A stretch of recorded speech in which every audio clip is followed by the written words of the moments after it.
ನಮಸ್ಕಾರ. ಇಂದು ನಾವು ಹೆಲ್ದಿಯಾದ ಹಿಬಿಸ್ಕಸ್ ಸೂಪನ್ನು ಮಾಡುತ್ತಿದ್ದೇವೆ. ಬೇಕಾಗುವ ಸಾಮಗ್ರಿಗಳು: ದಾಸವಾಳ ಹೂವು, ಈರುಳ್ಳಿ ಅನ್ನು ಸಣ್ಣದಾಗಿ ಹೆಚ್ಚಿಕೊಂಡಿದ್ದೇನೆ, ಇದು ಹಸಿಮೆಣಸು, ಬೆಳ್ಳುಳ್ಳಿ, ಕೊತ್ತಂಬರಿ ಸೊಪ್ಪು, ಕಲ್ಲು ಸಕ್ಕರೆ, ಕೊರಿಯಂಡರ್ ಪೌಡರ್, ಜೀರಾ ಪೌಡ್ರ್, ಇದು ಕಾರ್ನ್ಫ್ಲೋರ್, ಆಮೇಲೆ ಜೋಳ, ಅನಂತರ ಒಂದು ಅರ್ಧ ಲಿಂಬು, ದ್ರಾಕ್ಷಿ, ಚಾಟ್ ಮಸಾಲ. ಬಾಣಲೆಗೆ ತುಪ್ಪವನ್ನು ಹಾಕಿ ಒಂದು 2 ಚಮಚ ತುಪ್ಪವನ್ನು ಹಾಕಿ ಕ್ಯಾಪ್ಸಿಕಮನ್ನು ಹಾಕಬೇಕು. ಸ್ವಲ್ಪ ಹಸಿಮೆಣಸನ್ನು ಹಾಕಿ, ಈರುಳ್ಳಿಯನ್ನು ಹಾಕಿ ಸ್ವಲ್ಪ ಫ್ರೈ ಮಾಡಬೇಕು.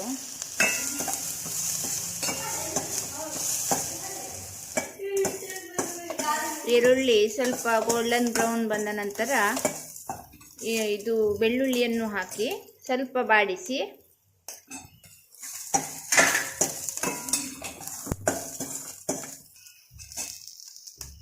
ಜೋಳವನ್ನು ಹಾಕಿ ಸ್ವಲ್ಪ ಬಾಡಿಸಬೇಕು.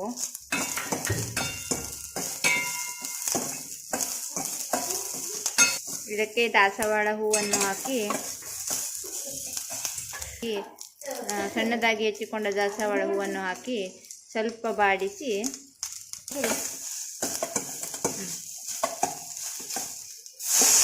ನೀರನ್ನು ಹಾಕಬೇಕು.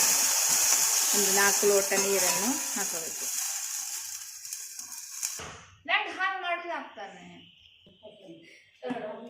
ಈಗ ಕಲ್ಲು ಸಕ್ಕರೆಯನ್ನು ಹಾಕುತ್ತಿದ್ದೇನೆ. ಅದು ನೀರನ್ನು ಚೆನ್ನಾಗಿ ಕರಗುತ್ತದೆ.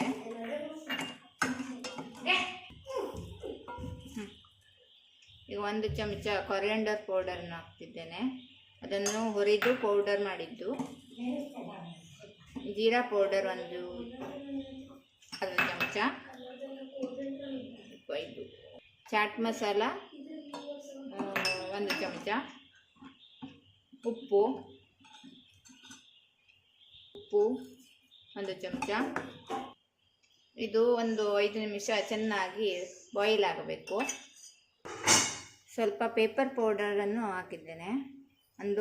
ಒಂದು ಚಮಚ ಪೇಪರ್ ಪೌಡ್ರ್, ಕಾರ್ನ್ಫ್ಲೋರನ್ನು ಸ್ವಲ್ಪ ನೀರು ಹಾಕಿ ಮಿಕ್ಸ್ ಮಾಡಿಕೊಳ್ಬೇಕು.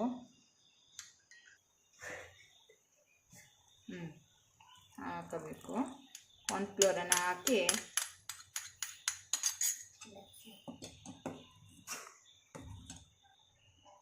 ಅರ್ಧ ಭಾಗ ಲಿಂಬುವನ್ನು ಹಿಂಡಿ, ಕೊತ್ತಂಬರಿ ಸೊಪ್ಪನ್ನು ಹಾಕಿ, ಬಿಸಿ ಆಗೋಯ್ತಾ?